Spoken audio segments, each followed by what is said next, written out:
और जैसे कपिल जी महाराज आए, ओह, कपिल जी महाराज का जैसे ही जन्म हुआ उसी जन्म के साथ साथ समूचे ज्ञान तत्व का आरंभ हुआ। तृतीय स्कंद में स्वयं कपिल जी महाराज ने भगवती देवहूति माता को जो प्रश्न किए, देवहूति माता ने उन समूचे प्रश्नों के उत्तर दिए। मेरा तो मन था कि मैं कपिल गीता आपको विस्तार से कहूं, लेकिन वो हो नहीं पाएगा। करूं क्या?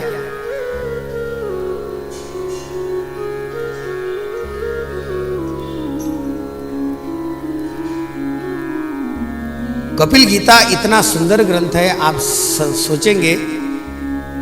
मुझे याद आता है, मुझे स्मरण आया एक संत का, इसलिए मैं स्मरण करूंगा उनका। पूज्य सद्गुरु श्री केशवानंद महाराज, नेर, यवतमाल। उन्होंने स्वयं सामने बैठ करके कपिल गीता को सुना था। दास ने 7 दिन तक उस कपिल गीता को कहा था, 7 दिन तक।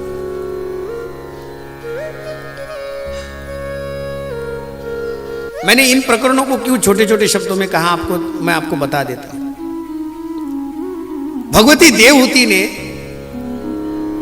अपने जीवन में सांसारिक जीवन का ही सुख मांगा।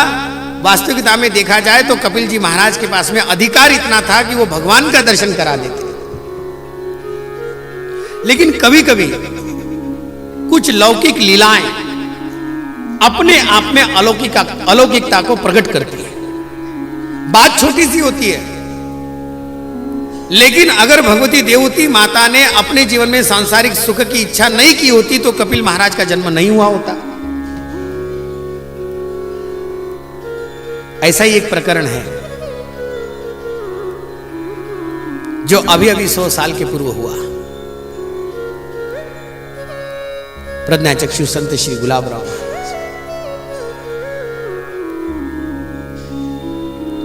महाराज माधान से उम्र के 90वें महीने में महाराज की आंखें चली गई। 90वें महीने में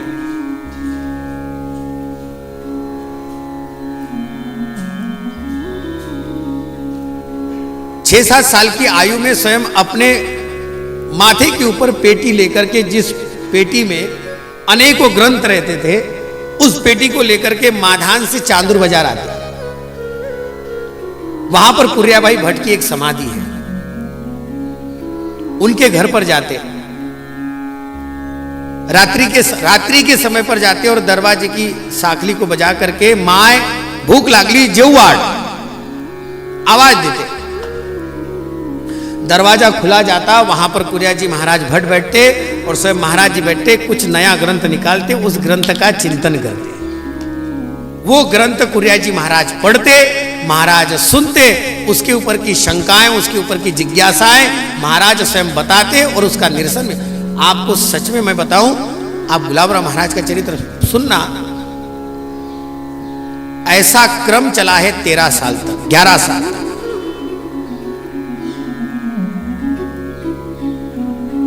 महाराज का विवाह हो गया था 11 साल की। उस समय पर वो 11-12 साल में विवाह हो जाता। महाराज की पत्नी का नाम था पूर्णी। घर में आने के पश्चात महाराज ने उनका नाम बदलाया और उनका नाम बदल करके रखा मनकर्णिका।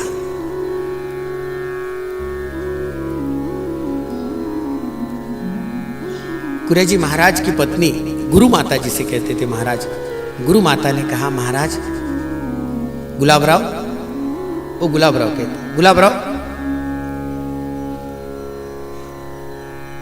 मला आज तुम्हाला काहीतरी मागायचं आहे, कुछ मांगना है। महाराज इतने प्रसन्न हो गए। चरित्र में वर्णन ऐसा है, महाराज की एक आदत थी, महाराज जब प्रसन्न हो जाते तो गर्दन हिलाते। गर्दन हिला करके महाराज ने कहा, मां मांगो, तुम्हें जो मांगना है मैं देने को तैयार हूं, आप जो मांगोगे सो मैं देने को तैयार हूं। मांग लेती तो मैं आपको दर्शन करवा देता। ये बात जिस प्रकार की है ना, आप जानेंगे गुलाबराव महाराज को कुछ 1-2 वर्ष में ही एक अनंत नाम का बालक हुआ, नाम रखा अनंता। लेकिन ये बालक कैसे, मैं आपको बता रहा हूं, केवल ये लौकिक लीला लगती है, छोटी सी लीला लगती है, लेकिन ये इस लीला का परिणाम कितना बड़ा है, ध्यान में रखना। छोटे से 6 महीने के उस बालक को महाराज ने रात्रि के समय पर 12-1 बजे उठे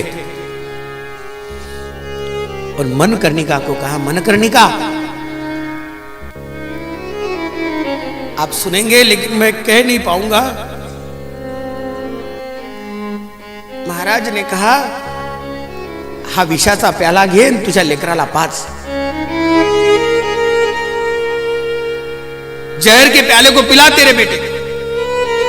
तेरा बेटा परमार्थ करने नहीं दे रहा है, भगवान की भक्ति नहीं करने दे रहा है, ये तेरे और मेरे भक्ति के मुक्ति के मार्ग में आड़ा आ रहा है, इसे मार।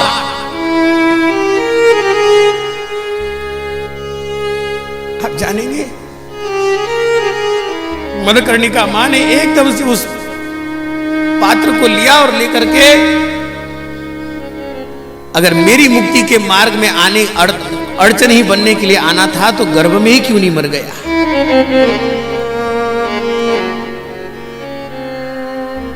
मनकर्णिका मां ने उस पात्र को बालक के मुंह को लगाया। महाराज ने कहा, मनकर्णिका, पास झाली, परीक्षेमध्ये पास झाली।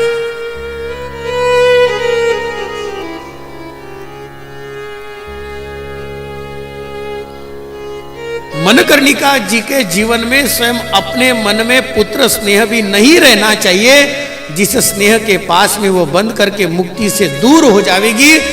महाराज ने अपने पुत्र को जहर देने तक तैयारी बना ली।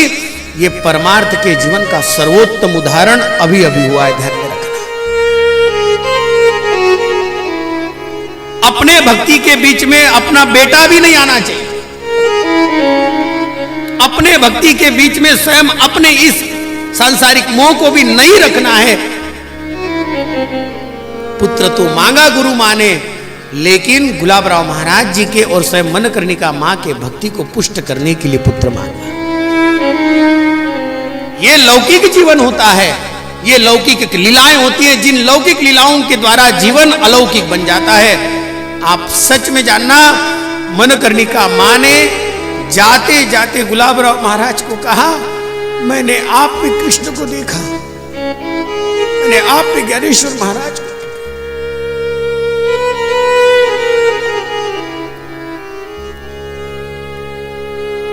यावली में अंतिम शरीर रखा है मनकर्णिका मां ने। यावली से अमरावती पत्र जो भेजे गए वो पत्र आज भी है।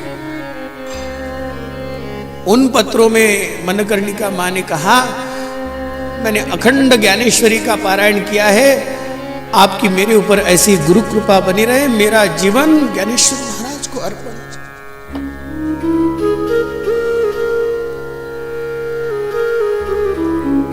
पत्रों को पढ़ेंगे आप रो देंगे। मैं आप सबके लिए मन से यही प्रार्थना करता हूं, मैं सच में आप सबके लिए इस मन से प्रार्थना करता हूं, जीवन का अंतिम क्षण ऐसा का हो जावे, आपके ऊपर ज्ञानेश्वर महाराज कृपा करे। उसकी साधना के लिए हम ये शुभताल में कथा सुन रहे हैं। ये वो जीवन बन जाना।